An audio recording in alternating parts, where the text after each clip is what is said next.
हाँ, जन्म तारीख बताएं। क्या नाम बेटा? आशुतोष पांडे, कहाँ से हैं? हरदोई, यूपी से। तो आप कब से जानते हैं हमें? आज से। आज ही से? कोर्ट से निकल रहा था और मैंने देखा दरबार, तो आया, पर्ची ली। क्या वकील हो? गवर्नमेंट एम्प्लॉइज हैं। ठीक है, तारीख बताइए, जन्म तारीख। 17 मई 1999, समय? 11:12 AM, कहाँ का जन्म है? हरदोई। आपकी कुंडली को जांचते हैं। अगर आपकी कुंडली सही है, जी, डेट ऑफ बर्थ सही है, बिल्कुल करेक्ट है। अच्छा, हम भी मान ले रहे हैं।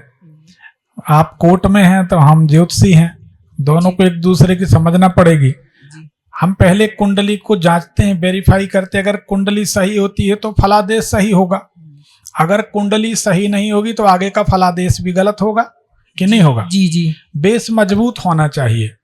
तो अगर ये कुंडली सही है तो आपके घर के सामने तरफ जैसे आंवले का पेड़, बेलपत्री का पेड़, अनार का पेड़, ऐसा कोई पेड़ है अपने यहाँ हो चाहे दूसरे के यहाँ हो? सामने है। ये बात सही है? जी। ठीक है, आपकी कुंडली सही। दूसरी बात, अगर आपकी कुंडली सही है तो आप अपने पिताजी के घर में रहते हुए कभी सफल नहीं हो सकते। बहुत स्ट्रगल आपको जीवन में करना पड़ेगी। पिताजी के साथ रहते रहते, तो आप यहीं के हैं और यहीं रहते हैं, पिताजी के घर में ही रहते हैं। हाँ, पिताजी के घर में ही रहते हैं। हाँ, तो फिर सफलता मिलना जरा कठिन है।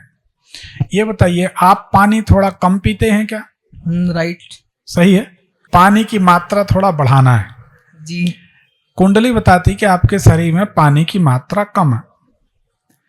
कुंडली बताती जहां पर आप रहते हैं, आपके घर के आसपास से दूसरे मोहल्ले की, कॉलोनी की, वार्ड की कोई ना कोई सीमा बदलती, संधि है।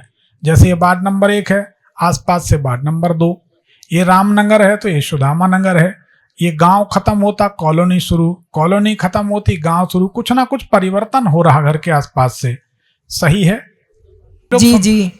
तो ये कुंडली सही है। कुंडली के सामने, आपके घर के सामने तरफ कुंडली बताती घर के आसपास कचरे का ढेर हो, कोई खाली प्लॉट पड़ा हो, कोई पेड़ लगा हो, कुछ ऐसा है? नहीं, पीछे खाली प्लॉट पड़ा हुआ है। उसमें कचरा वगैरह कुछ पड़ा रहता? थोड़ा बहुत कचरा रहता होगा। पेड़ तो है पीछे। हाँ, तो पेड़ भी है। हाँ, पेड़ है। ठीक है, कुंडली तो सही है। बताइए क्या जानना चाहते हैं? और मैं PCS ऑफिसर बन सकता हूँ कुछ? बिल्कुल बन सकते हैं। मेहनत की जरूरत है। दशम में नीच राशि के शनिदेव बुध के साथ पड़े हैं, इसलिए आपको सबसे पहले तो शत्रु आपके सबसे बड़े विनाशक होंगे, नुकसान कारक होंगे। जी। आपको जिंदगी में हर काम में असफलता शत्रुओं के कारण मिलेगी। कभी ऐसा जीवन में अनुभव किया है आपने? जी जी। एक तो ये, और पिता के घर में रहते हुए आप बहुत उन्नति नहीं कर सकते। जी। अगर आप मेहनत बढ़ा देते हैं, एक नीलम पहन लेते हैं, एक पन्ना पहन लेते हैं, एक चंद्रमणि, तो आप सफल हो जाएंगे। ठीक? और कोई सवाल? बस यही पूछना था। धन्यवाद। PCS officer. एक पर्ची निकाल दें और मेहनत करें, जरूर बने। थैंक मेहनत यू। करें। ठीक। जय सीताराम। जैसे